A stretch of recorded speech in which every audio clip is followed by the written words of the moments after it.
तो उनको लगता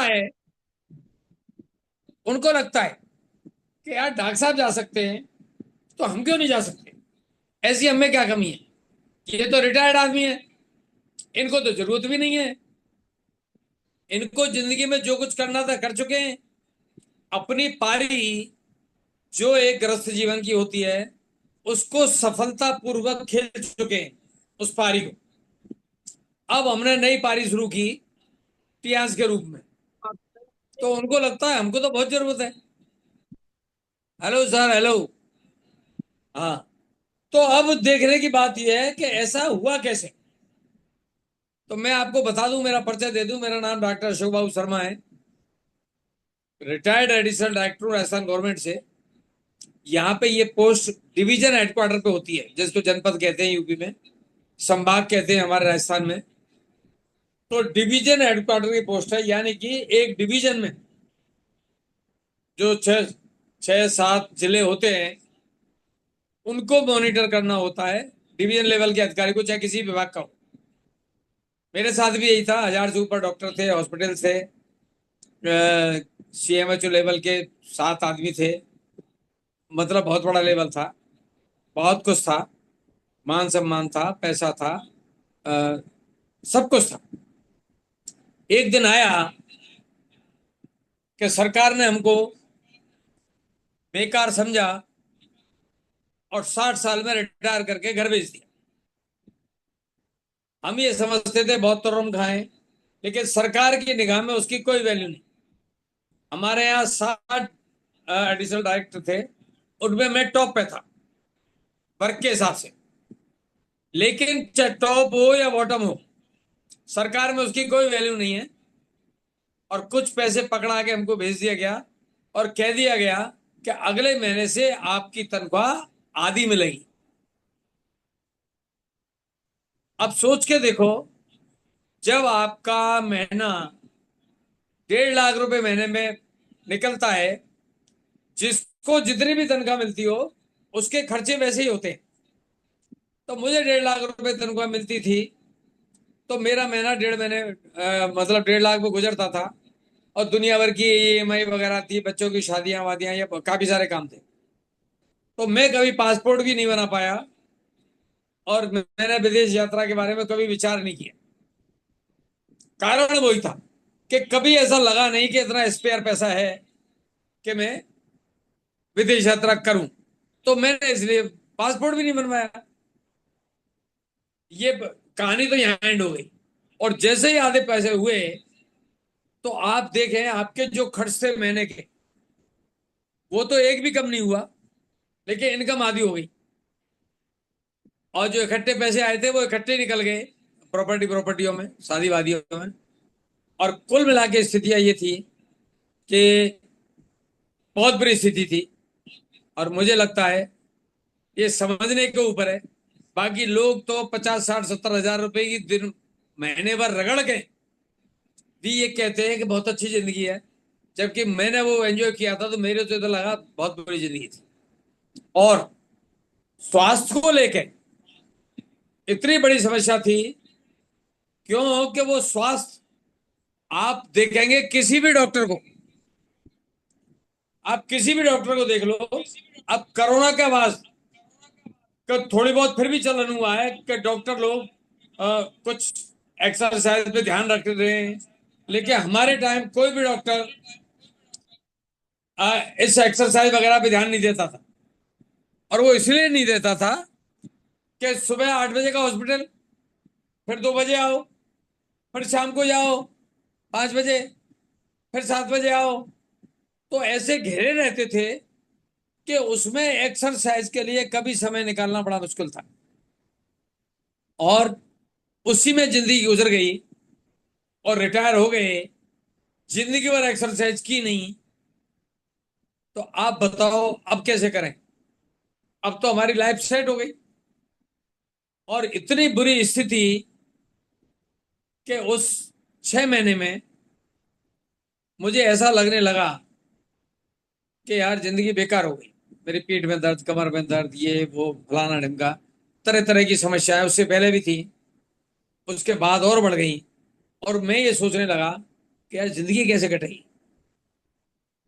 इस सिचुएशन में मुझे बच्चे सलाह दे रहे थे कि आप अपना क्लिनिक खोल लो जैसे सारे डॉक्टर खोलते हैं। यहां से मेरे अंतरात्मा की आवाज बोलने लगी कि 20-25 साल पहले तक रिटायर होने से, यानी कि 8 साल और जोड़ दो, यानी कि 15-20-25 साल पहले दवाइयां कुछ असर करती थी, लेकिन मैं देख रहा था 20-25 साल बाद से तो दवाइयां बांट रहे हैं, ठीक कोई नहीं हो रहा। और ये कारण भी पता नहीं था तो दवाई बांटते अगर वहां बैठते। लेकिन थैंक्स टू अजय कुमार कुशवाहा जी कि वो देवता के रूप में मेरे यहाँ आए। 29 नवंबर की रात थी, मेरी बच्ची का डिलीवरी का सीजेरियन था उस दिन, और ये धौलपुर से चल के जयपुर मेरे पास आए थे। और मुझे ऐसा लगा कि यार इतनी दूर से चल के आदमी आ रहा है तो बात तो करनी चाहिए, ये शिष्टाचार के विरुद्ध है। तो ये करके मैं इनसे बात करने हुआ। खूब ठंड थी उस दिन, और उस ठंड में रात को 10-10:30 बजे हम बैठे बात करने, और उन बातों में बहुत सारी बातें हुई। मैं चाइना विरोधी था, चाइना पे बात हुई, बहुत सारी बात हुई। पर इन्होंने एक अच्छा काम कर दिया जो मैं आपसे भी चाहूंगा कि ये अच्छा काम आप जरूर करें। इन्होंने बात करते करते दुनिया भर की नेगेटिविटी में, क्योंकि बच्ची का सीजेरियन था, वो हॉस्पिटल में थी, इधर हम ज्ञान के भंडार, हमारे पास ज्ञान की कोई कमी नहीं क्योंकि हम एमडी हैं और 40 साल का एक्सपीरियंस है। अब हमको एक अकाउंटेंट समझाया तो बताओ कैसे समझ में आए? हमको समझ में नहीं आए। लेकिन इन्होंने एक काम बढ़िया किया कि मुझे बीसीएम पे चढ़ा दिया, और बीसीएम पे चढ़ने के 5 मिनट बाद इन्होंने मुझसे पूछा कि सर आपके कोई इम्प्लांट तो नहीं हुआ है, कोई रॉड वोड तो नहीं डाली है? मैंने कहा जी डाली है। अरे आप उतरो उतरो उतरो। लेकिन वो जो 5 मिनट में जो मैंने फील किया, और एक वर्ड सुना मैंने, spiral circulation, spiral blood circulation. ये वर्ड मैंने पूरी जिंदगी में, 60 साल नौकरी में, एमडी की डिग्री में, मैंने ये शब्द ही नहीं सुना कभी कि ब्लड सर्कुलेशन भी स्पाइरल हो सकता है। तो जब ये वर्ड सुना और जब मैं मशीन पे 5 मिनट चढ़ा, तो मैंने वही वाली फीलिंग जो उन्होंने बोला था, वो फीलिंग मैंने मेरे शरीर में देखी। तो मुझे एक ही बात समझ में आई कि यार तेरी एक समस्या का सॉल्यूशन हो गया, जो तू एक्सरसाइज नहीं करता है। क्योंकि मुझे ये पता है कि खराब ब्लड सर्कुलेशन बीमारियों की जड़ है, बीइंग ए डॉक्टर मुझे पता है, लेकिन उसका सॉल्यूशन मेरे पास कोई नहीं था। मैं घूमने भी गया तो घूमने से भी कुछ नहीं होता। कभी कभी जाता था, कोई यार दोस्त खींच के ले जाता था, तो मुझे कभी कोई ज्यादा अंतर नहीं दिखा। तो मुझे ये जो चीज समझ में आई, तो मैंने 3 आईडियो से प्लेटिनम से ज्वाइन किया। 3 आईडी, BCM 3, एक्यूलाइफ 3, ऐसे सब 3 दिन करके 1.5 लाख रुपए की ज्वाइनिंग थी। और वहां से कहानी शुरू हुई।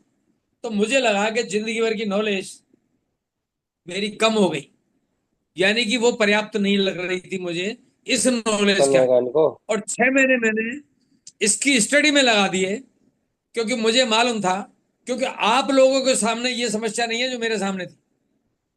क्यों, मैं एक रेपुटेड डॉक्टर भी था, अच्छा प्रैक्टिशनर था, और मुझे ऐसा लगता था, क्योंकि मैंने एमबीए किया था, तो मैंने एमबीए को प्रमोट किया, तो उसमें मेरी सारी प्रैक्टिस खराब हो गई थी। तो मैं ये कच्चा गेम नहीं खेलना चाहता था, मैं ये मन भरना चाहता था कि ऐसा तो नहीं है मैं कोई गलत चीज प्रमोट करके मैं मेरा नाम खराब कर लूं। तो इसलिए मुझे 6 महीने लगे स्टडी करने में। और 6 महीने में जब मुझे ये पता लगा कि दुनिया में ऐसी कोई पद्धति नहीं है जो TCM के आसपास ठहरती हो, तब मैंने इसमें अपने आप को सरेंडर किया और तब मैंने काम शुरू किया। और काम शुरू होते ही मुझे मेरी एक डाउनलाइन ने एक ऐसा केस ला के दिया, जो 18 महीने की बच्ची थी और वो चेन्नई तक दिखा के आ गई थी, उसके बोन मैरो काम नहीं कर रही थी और 13 दिन से उसने दूध और पानी कुछ भी नहीं लिया था। और उसकी आंखों की वो जो पुतली है, पुतली का मूवमेंट नहीं था।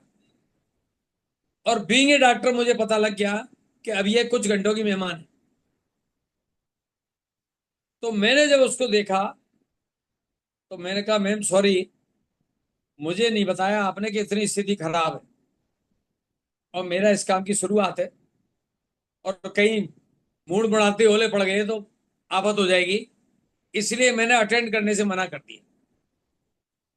लेकिन चूंकि उसके गार्जियन थे, उसकी मदर की गोद में थी वो, तो उसने मुझे बिल्कुल, एक मुस्लिम महिला थी वो, और उसने मुझे ओपन ये ऑफर दिया कि डॉक्टर साहब, जिस चीज से आप डर रहे हो ये हमको पता है। हम हर रोज और हर मिनट इस बात का इंतजार कर रहे हैं कि अब गई और अब गई। तो आप अगर मरने से डर रहे हो तब तो आपको डरने की जरूरत नहीं है।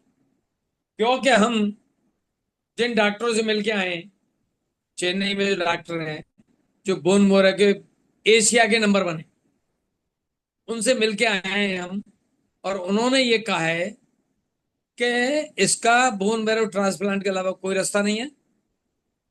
जब इन्होंने पूछा कि उसका खर्चा क्या है, तो उन्होंने बताया 40-45 लाख। तो उसके बाप ने कहा बच्ची के ने के साथ, 40-45 लाख में वो गरीब ड्राइवर था, तो बच्ची बता कि ऑपरेशन होने के बाद पता लगेगा कि ऑपरेशन सक्सेस होता है या नहीं होता है, तब बोल पाएंगे कि साहब अगर सक्सेस नहीं हुआ तो क्या करेंगे आप। उसने कहा देखो, 10%, 10-5% सक्सेस की संभावना होती है, ज्यादा नहीं होती है। लेकिन अगर अनसक्सेस हुआ तो एक चांस और ले सकते हैं कि फिर आपको टाइम भी ज्यादा लगेगा, पैसा भी ज्यादा लगेगा। तो कुल मिला के 1 करोड़ रुपए का खर्चा बताया उन डॉक्टरों ने। और वो डॉक्टर और वो मरीज बांसवाड़ा से दाहो, दाहो से अहमदाबाद, अहमदाबाद से बॉम्बे, बॉम्बे से चेन्नई, ऐसे घूमता हुआ वहां तक पहुंचा था। और जब हथियार डाल दिए उसने, तो उन्होंने महीनों से, मैंने देखा, एक एंटीबायोटिक वो रोज दे रहे थे उसको, जबकि एंटीबायोटिक इतने लंबे समय तक नहीं दिए जाते। लेकिन वो महीनों से एंटीबायोटिक दे रहे थे, उसकी उसकी स्थिति गिरती जा रही थी। और डॉक्टर इसलिए दे रहे थे कि और कोई इन्फेक्शन ना लगे। अब बताइए, जब रोजाना एंटीबायोटिक दोगे तो कोई इन्फेक्शन से वो बचाएगा कैसे? वो नहीं बचा सकता, क्योंकि आप वो रेसिस्ट हो जाती है बॉडी। पर उसके साथ चल रहा था।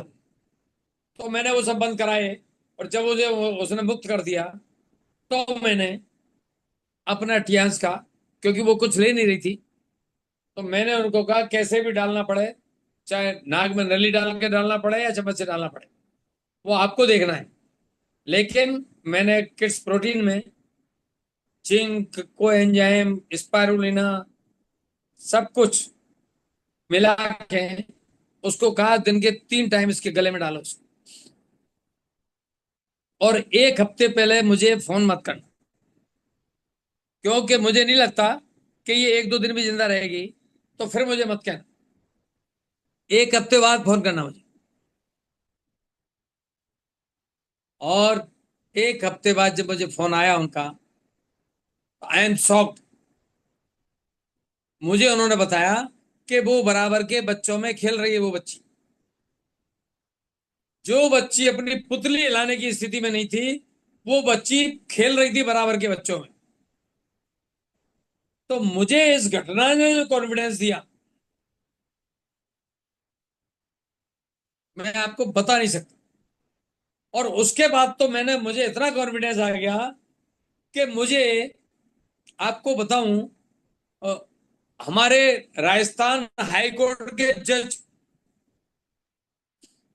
उनकी रिश्तेदार को एसएमएस हॉस्पिटल में इलाज करते करते उसकी स्थिति ये हो गई कि इसको घर ले जाओ। वो अपने पैरों पे चल के जांच कराने गई थी वो फर्स्ट बार, और स्थिति उसकी ये हो गई कि उसकी 2-4 दिन की है, घर ले जाओ। और वो जो घर ले जाने की घटना थी, वो जब हुई तो उनके पीए हमारे एक लीडर के भाई थे। उन्होंने मुझसे पहले बात कर ली थी। तो उन्होंने, जो भाई थे, जब उनको डिस्चार्ज कर रहे थे तो उन्होंने ये कहा कि साहब ऐसा है, अब 2-4 दिन की रह गई है, जैसा ये बता रहे हैं 2-4-10 दिन की, तो आप एक डॉक्टर साहब से बात कर लो।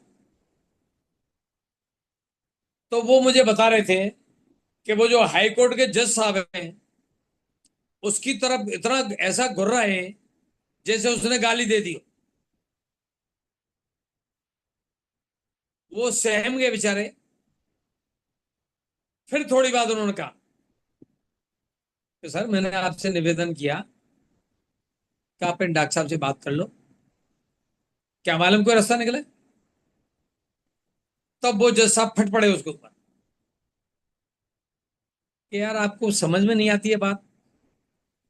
एक मेडिकल कॉलेज, जो राजस्थान का सबसे बड़ा मेडिकल कॉलेज है, उसका ऑन्कोलॉजिस्ट और एम्स का ऑन्कोलॉजिस्ट दोनों मिलकर सलाह करके इसका इलाज कर रहे हैं, और वो ये कह रहे हैं घर ले जाओ। और आप बार बार मुझे कह रहे हो आप कि डॉक्टर साहब से बात कर लो। ऐसा कौन डॉक्टर है जयपुर में जो मुझे बार बार आप इंसिस्ट कर रहे हो। तब थोड़ा सा उनको भी गुस्सा आ गया। तो उन्होंने कहा साहब, मैंने आपसे बात करने की कही है, मैंने आपसे ये नहीं कहा कि इलाज कर लो। वो तो बात करने के बाद क्या करना आप। तब उन जज साहब को थोड़ी अपनी गलती फील हुई। उन्होंने कहा यार, हाँ, कहा तो बात करने की है। तो उन्होंने कहा मेरी बात कराओ। उन्होंने फोन लगाया और मुझे फोन पे कहा कि डॉक्टर साहब, ये जज साहब आपसे बात करना चाह रहे हैं मेरे। लो, मैंने क्या, कराओ बात। अब जज साहब ने अपनी स्टाइल में, फुल मूड में, जैसे गुस्सा में होते हैं ना, उस तरह से बात की कि डॉक्टर साहब, मेरा पेशेंट है, उसका एम्स और एसएमएस के ऑन्कोलॉजिस्ट मिलकर इलाज कर रहे थे, और अभी वो कह रहे हैं घर ले जाओ, 10-5 दिन की मेहमान है। ऐसे में आप क्या कर सकते हो। डॉक्टर इसके इलाज में ये कह रहे हैं कि आप कुछ नहीं, बच्चा ले जाओ, घर में मरेगी तो इसकी आत्मा को शांति मिलेगी, और नहीं तो यहाँ अस्पताल में पड़ी रहेगी। इलाज हमारे पास कुछ है नहीं, क्योंकि फोर्थ स्टेज में पहुंच चुका है, ऑर्गन डैमेज हो चुके हैं। आप बताओ क्या कर सकते हो। तो मैंने जज साहब से, मुझे मालूम था ऐसा ही कुछ होगा, तो मैंने जज साहब से ये बोला कि मैंने कि जज साहब, ये सब चीज आपको काम आने वाली है, इसलिए मैं बता रहा हूं। तो मैंने जज साहब को ये बोला कि जज साहब, एक्चुअली मैं एक नेचुरल चिकित्सा पद्धति पे काम करता हूं, और मैं कैंसर का इलाज ही नहीं करूंगा इनका। तब वो चौंके। तो कैंसर का इलाज नहीं करोगे तो क्या करोगे। तो मैंने कि मुझे आप बताइए, सबसे बड़ा डॉक्टर दवाई है या शरीर है। कोई बीमारी का इलाज शरीर करता है, दवाई करती है। अब जैसा फंस गए, और जैसा बोले कि दवाई तो मदद करती है, इलाज तो शरीर ही करता है, क्योंकि स्वस्थ शरीर में दवाई भी जल्दी काम करती है। और जैसे जैसे गिरता, जैसे जैसे हमारे केस में हो रहा है, शरीर गिर गया तो दवाई काम नहीं कर रही है, तो इलाज तो शरीर ही करता है। I am agree with you. तो अगर मेरी इस बात से एग्री करते हो, तो मैं आपको ये बता रहा हूं कि मैं इनके शरीर को इंप्रूव करूंगा, और वो शरीर इनके कैंसर को ठीक करेगा। इस बात को सुन के वो जज साहब शॉक्ड, और मैं सुन रहा था। उन्होंने फोन पे ये कहा अपने पीए को कि आप अभी जाइए, अभी लेके आइए, जो भी दे। मैंने ऐसे कॉन्फिडेंस तो मैंने कभी देखा ही नहीं आज तक। मैं एम्स के प्रोफेसरों से भी मिला हूं, इसके ऑन्कोलॉजिस्टों से, इससे भी मिला हूं। ये कॉन्फिडेंस! और बात सही है, सही कह रहे हैं। तो उन्होंने तुरंत मेरे को उनको मेरे पास भेजा। मैंने उनको दुनिया भर के एंटीऑक्सीडेंट न्यूट्रिशन जो मुझे समझ में आया वो मैंने दिया। 1 महीने का कोर्स दिया।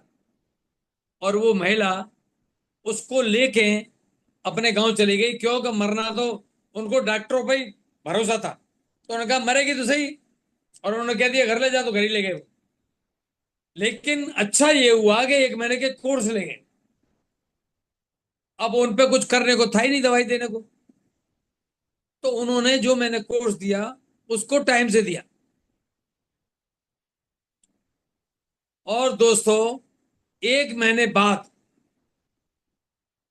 मैं बताऊं आपको कि वो महिला जिसको नियर अबाउट डेड घोषित कर दिया था, वो महिला घर के सारे काम कर रही थी।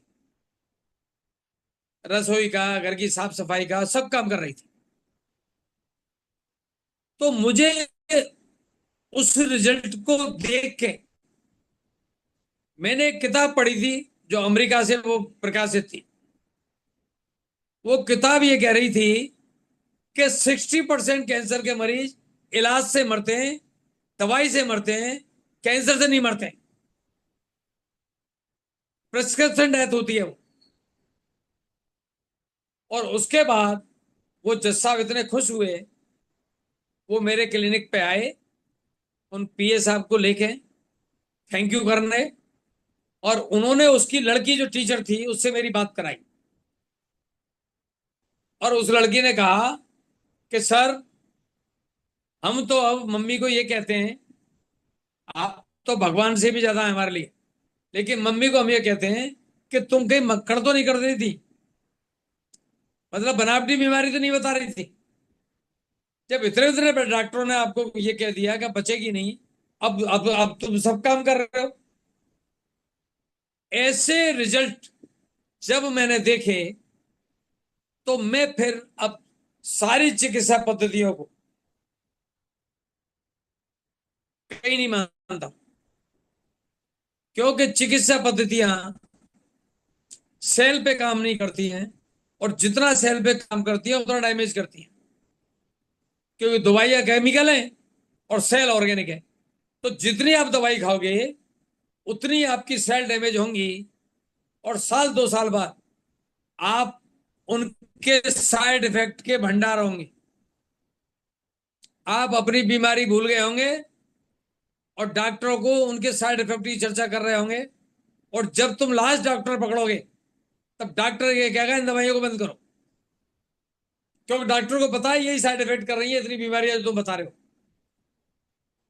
ये हर मरीज की कहानी है।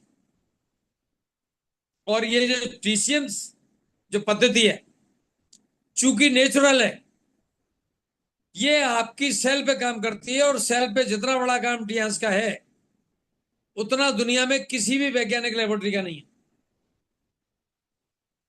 आप ये समझ लीजिए कि सेल पे जितने भी रिसर्च हैं, जो काम है, उतना काम आज तक दुनिया में कोई नहीं कर पाया है।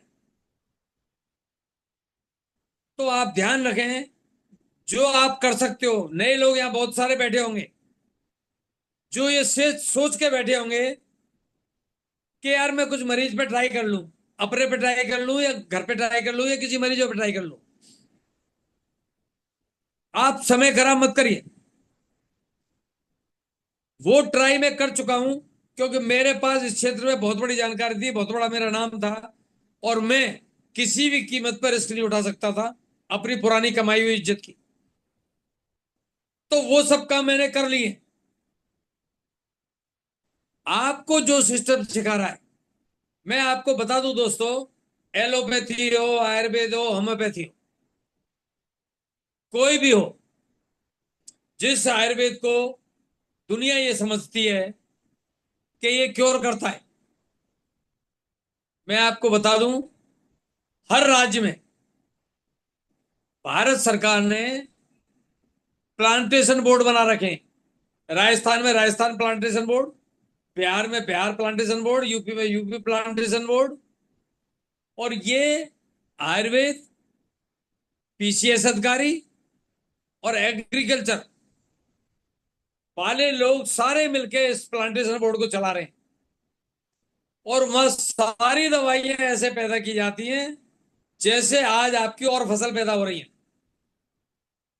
डीएपी, यूरिया, एल्ड्रेन, जो जो भी चीजें यूज हो रही है खेती में, वो सारी चीजें दवाइयों को पैदा करने में हो रही हैं।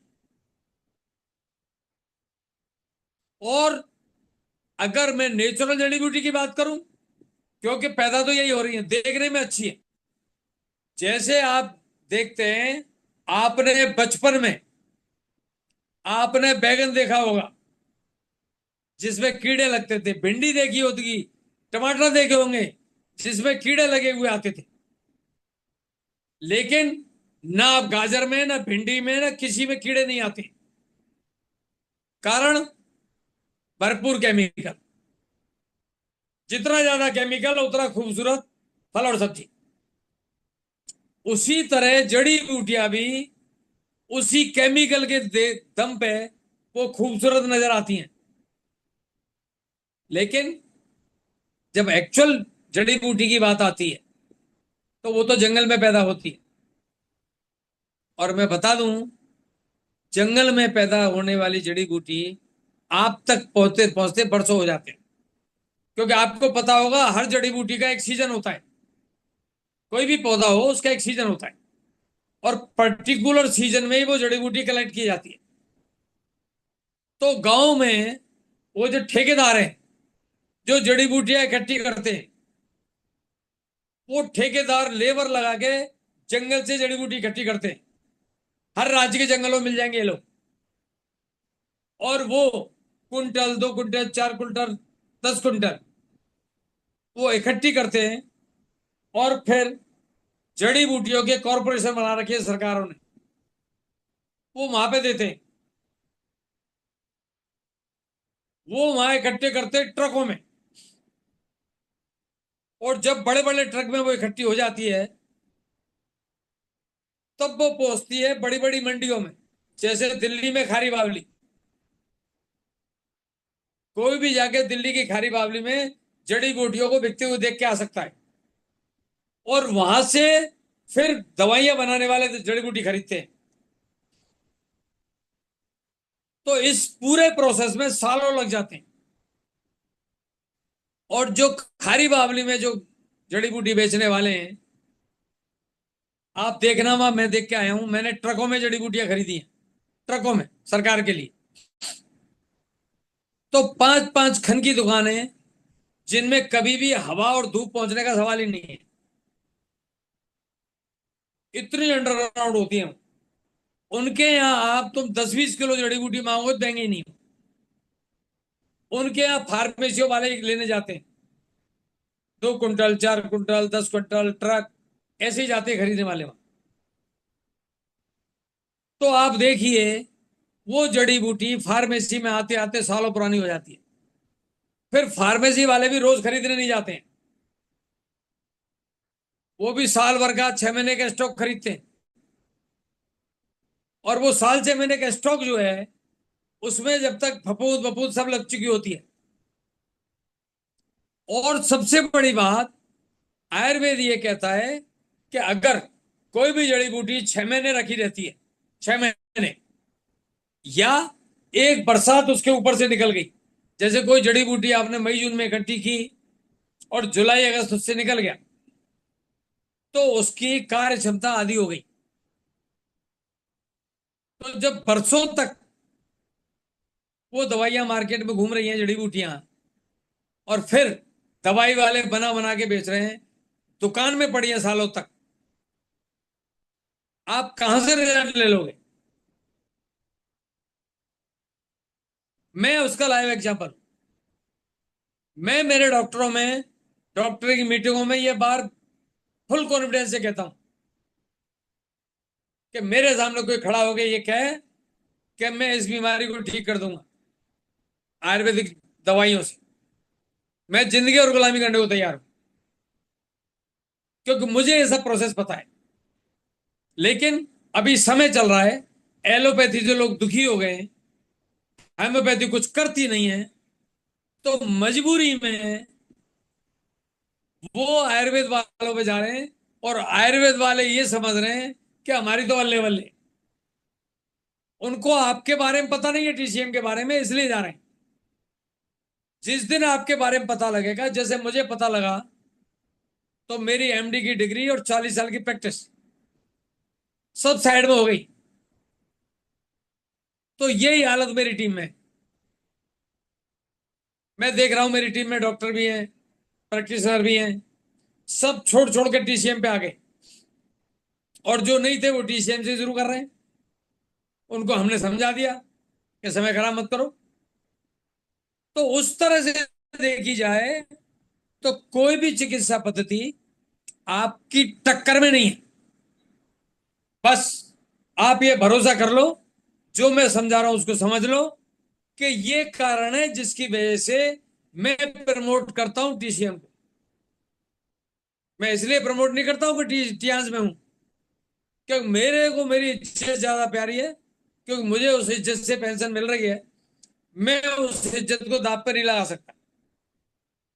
लेकिन मेरे साथ कोई भी आयुर्वेद वाला बैठ के शास्त्र पे डिस्कस नहीं कर सकता, क्योंकि जो भी आयुर्वेद वो बोलता है, वो आयुर्वेद हम अपनाते हैं, वो नहीं अपनाते। आयुर्वेद व्यायाम के बारे में खूब बोलता है, लेकिन आयुर्वेद वाले डॉक्टर साहब खुद व्यायाम थोड़े करेंगे, मरीज तो करता ही नहीं है। करता तो बीमार क्यों पड़ता? और बीमार होकर आया वो तो अब तो कर नहीं सकता। हेल्दी है जब करता नहीं, और अब बीमार होकर आया तो कर नहीं सकता। तो बताओ बीसीएम के अलावा उसके पास क्या रास्ता है? कोई रास्ता नहीं। आज उसके खान पान में न्यूट्रिशन अगर नहीं है, तो ऐसी कोई जड़ी बूटी नहीं है जो 11 विटामिन और 9 मिनरल किसी एक जड़ी बूटी मिलते हो।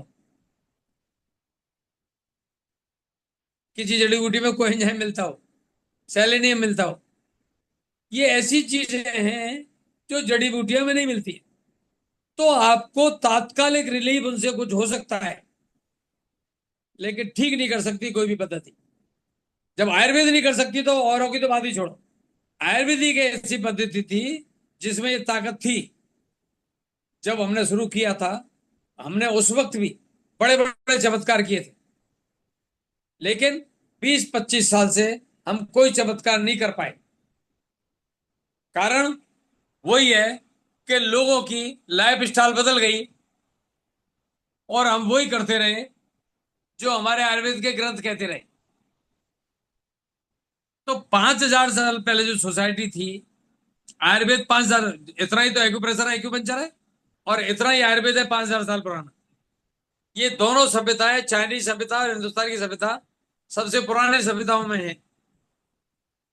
तो आयुर्वेद वाले वो 5,000 साल पहले पुराने ज्ञान को आज दुनिया को बांट रहे हैं। कैसे रिजल्ट आएंगे? जो लोग पहले हर काम शरीर से करते थे, चाहे जानवर को चारा खिलाना हो, चाहे कहीं जाना आना हो, सब पैदल चलते थे, हाथ से व्यायाम करते थे, लकड़ी काट के लाते थे जब रोटी मिलती थी।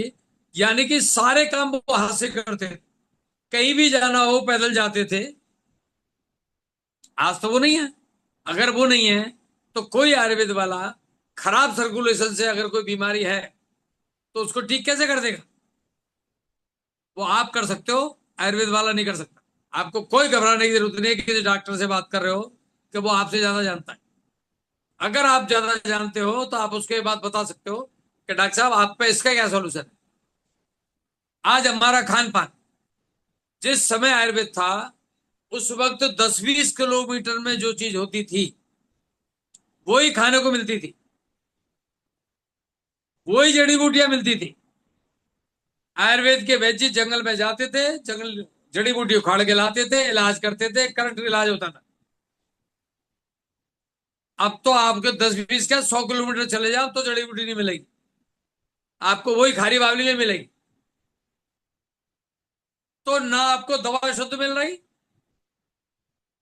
ना आपका ब्लड का सर्कुलेशन ठीक। उस वक्त ना लाइट थी ना मोबाइल था। लाइट भी भरपूर मैग्नेटिक फील्ड, इलेक्ट्रोमैग्नेटिक वेव छोड़ रही है। मैंने कहीं पढ़ा था, ये जो बिजली के खंभे हैं, इसमें जो तार जा रहा है वो भी 100 मीटर तक पेनिट्रेट करता है इलेक्ट्रोमैग्नेटिक फील्ड। यानी कि जो खंभे आपके घरों के सामने लगे हुए हैं, 100 मीटर तक तो वो नॉर्मल गली वाले खंभे काम करते हैं रेडिएशन देने का। और जब मोबाइल के टावर आए, इनकी तो बात ही छोड़ो, इनकी तो बात ही छोड़ो। तो ये हालतें हैं। तो आपको कोई भी आयुर्वेद वाले पे इन चीजों का सॉल्यूशन नहीं है। ना खान पान का सॉल्यूशन, ना रेडिएशन का सॉल्यूशन, और ना एक्सरसाइज का सॉल्यूशन। अब आपको क्या लगता है, 5,000 साल पहले महिलाएं सैनिटरी पैड यूज करती होंगी? हमने देखा 25 साल पहले ही नहीं करती थी। 5,000 की बात साल चलो, हमारी पीढ़ी की शुरुआत में वो पैड जानती ही नहीं थी, वो कपड़ा ही यूज करती थी कॉटन का। और वो गंदा संदा कपड़ा जो भी साबुन से साफ सुफ करके यूज करती थी, तब भी वो बीमार नहीं थी। और पैड यूज करने वाली सब बीमार है। तो बताओ, उन महिलाओं का इलाज आयुर्वेदिक दवाई से कौन करेगा? आयुर्वेदिक डॉक्टर पे तो कोई उसका विकल्प है नहीं। अगर वो अपनी बेटी को भी ये समझाए या बीवी को भी ये समझाए कि पैड छोड़ दो, वो बगावत कर देगी, पैड नहीं छोड़ेगी। लेकिन बदल दो कहोगे तो चल जाएगा कि इससे बीमारियां हो रही हैं, ये स्थिति है, इसको बदल दो, तो मरीज भी हो जाएगा और घर में भी हो जाएगा। इतना हो सकता है। तो आपको मैं ये फुल कॉन्फिडेंस से कह रहा हूं, पूरे 40 साल इस चिकित्सा के जंजाल में फंसा हुआ आदमी ये कह रहा है आपको कि जो आपके पास है वो किसी अस्पताल, किसी चिकित्सा पद्धति कहीं नहीं है। आज मुझे कुशवाहा जी ने 5 मिनट बीसीएम पे चढ़ा दिया, तो आज मैं 70 साल का फिट नजर आ रहा हूं। नहीं तो मैं उस वक्त भी फिट नहीं था जब मुझे मिले थे, मेरे दुनिया भर के चैलेंज से। क्योंकि मेरे पास कोई सॉल्यूशन नहीं था, और एक्सरसाइज करने का जिंदगी में नहीं किया, इसलिए अब कोई मैं गया भी नहीं। साल भर हो गया था, मैं एक एक दो दिन गया होऊंगा तो कोई ले गया तो पता नहीं, मैं नहीं गया। और ना हो सकता मैं मरते दम तक जाता, क्योंकि जो लोगों का अभ्यास नहीं है वो नहीं जाते, और जो जाते हैं उनको ठीक होते नहीं देखा। एक बीमारी और, हम तो डॉक्टर हैं, हमने तो 20-20 साल से लोगों को जाते देखा है, घूमते देखा है। और जब हमने पूछा कि तुम क्यों घूमने जाते थे, उसने कहा साहब मोटापे की वजह से। तो कुछ कम हुआ क्या? कि साहब कुछ नहीं। बीपी की वजह से जाते थे, बीपी कम हुआ क्या? कुछ नहीं। डायबिटीज कम हुई क्या? कुछ नहीं। और जब कुछ हो ही नहीं रहा है, तो मैं मेरी नींद खराब क्यों करूं? मेरे दिमाग में ये था। लेकिन आज मेरी गाड़ी में बीसीएम, मेरे सेंटर पर बीसीएम, मैं कहीं भी चला जाऊं वहां बीसीएम, वहीं सप्लीमेंट मेरे बैग में भरे रहते हैं, बीसीएम रहती है, हाथ में ब्रेसलेट रहता है, और मस्त रहो। और मैं बता दूं, मेरे जैसे लोग लाखों करोड़ों हैं। मैं आपको फिर बता दूं कि मेरी उम्र वाले लोगों पे पैसा है, और उनको घर में कोई सेवा नहीं मिलती है, क्योंकि उनके बच्चों पे ना तो पैसा है, ना उन पर टाइम है। क्योंकि वो 25-30 हजार की नौकरी में सुबह शाम तक रगड़ते हैं 12 घंटे, तो वो तुमको डॉक्टरों पे ले जाने लायक भी टाइम नहीं है उन पे। ध्यान रखना, एकमात्र साधन है ये कि आप अपने आप को फिट रख लें, और उन बच्चों पे कृपा कर दें कि तुम्हें डॉक्टरों पे इलाज ले जाने के लिए उनको दौड़ना नहीं पड़े, क्योंकि उनकी नौकरी चली जाएगी। अगर उसने महीने में 2-4 दिन छुट्टी मांग ली आपके लिए, तो तय बात है वो नौकरी पे नहीं रहेगा, नौकरी से निकाल देंगे उसको। आजकल ऐसी नौकरियां रह गई, तो ना उस पर पैसा है ना समय। आप इतनी कृपा कर दो उनपे कि बीमार मत पड़। और बीमार मत पड़ने का फॉर्मूला सिर्फ टियानसियन पे है, किसी पे नहीं है। तो अपने आप को अंदर से मजबूत रखो। मैं आपके सामने लाइव एग्जांपल हूं।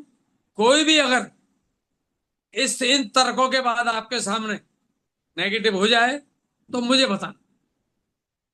हो ही नहीं सकता। कोई समझदार है तो सिर्फ वो होगा जो हमारे पांडे जी कहते हैं, जिस पे शनि की कुदृष्टि है। इतना बढ़िया उसको मिला है मौका, लेकिन वो ठुकरा रहा है, तो उसको बीमारियों से मरना है। मेरे मेरे टियास करते करते मैं कितने लोगों को बचा सकता था। उन पे खूब पैसा था, उम्र भी कुछ नहीं थी, जाने कितने चले गए मेरे देखते देखते, और कितने बच गए हमारे। आपको शायद हमारे राकेश जी ने कहा भी था अपने सेशन में, अभी होस्टिंग कर रहे हो, बता भी देंगे। जब हमारी बात नहीं सुनी, उनके 2 स्टंट डल गए। 6 महीने तक हमारी बात नहीं सुनी। फिर उनको समझ में आई बात। स्टंट डलवाने के बाद फिर उन्होंने टियानचिन की तरह जीना शुरू किया, और परिणाम आज डांसिंग में वो अवार्ड जीतते हैं। हमारे जब भी बीबीएस होते हैं, जहां भी होते हैं, उनको देख के लोग प्रेरणा लेते हैं कि यार इस उम्र में ऐसा आदमी होना चाहिए। हमारे वो है रामवीर जी, 21 किलो वजन कम किया उन्होंने, जबकि उन्होंने टेनिस खेल खेल के, उन्होंने साइकिल चला चला के खूब कर ली कोशिश, वजन कम नहीं हुआ। 21 किलो वजन हुआ कम। और हमारे सारे लीडर ऐसे ही हैं जिन्होंने बहुत तगड़े तगड़े उन्होंने अचीवमेंट किए हैं। तो मैं जहां तक समझता हूं, 8:01 हो गया है, समय हो गया है। मैं आशा करता हूं आप लोगों को कुछ विजन मिला होगा। अगर एक आदमी भी आज अपना डिसीजन ले गया, तो आप देख लो, एक 70 साल का जवान आपके सामने गोल्ड लाइन चला गया, लेटेस्ट टाइम में डायरेक्टर भी जाएगा, तो आप भी जा सकते। Thank you. Back to host. Thank you sir, thank you. Sir जबरदस्त Great सेशन session, डॉक्टर साहब, great. जबरदस्त Full session, great great excellent. Session sir, marvellous session, Fantastic. Great great जबरदस्त, Great thank you session, so much marvellous sir, sir. Thank session. You so much. Great Fantastic. Session Rahul Sharma ji, Thank you very much. Thank you very much, sir. Thank you. 80 साल के नौजवान का ऐसा great session sir, होना चाहिए, great उससे जबरदस्त super session, session. जबरदस्त।